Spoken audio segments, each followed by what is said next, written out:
বিশ্বকবি রবীন্দ্রনাথ ঠাকুরের লেখা সোনার তরী। গগনে গরজে মেঘ ঘন বর্ষা, কুলে একা বসে আছি নাহি ভরসা। রাশি রাশি ভাড়া ভাড়া ধান কাটা হলো সারা, কুলো নদী খুঁড়ো ধারা খড় বর্ষা। কাটিতে কাটিতে ধান এলো বর্ষা, একখানি ছোট খেয়ে আমি একলা, চারিদিকে বাঁকা জল করিছে খেলা।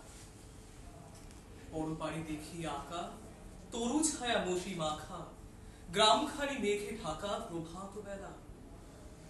এ বাড়িতে ছোট খেয়ে আমি একলা,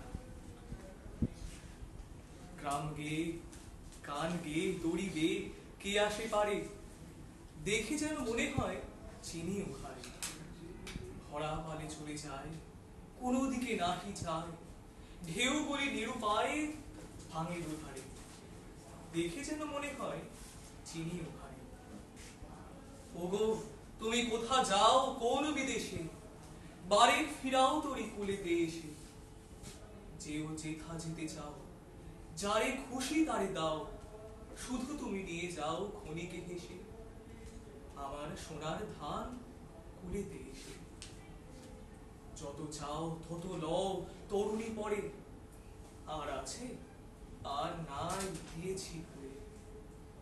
এতকাল নদী কূলে যাহা রয়েছিল ভুলে, সকলই দিলাম তুলে থরে বিথরে।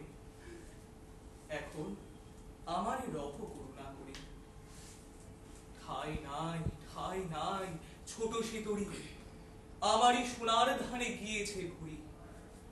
শ্রাবণ গগন ঘিরে ঘন মেঘ ঘুরে ফিরে, শূন্য নদী তীরে রহিল পরি।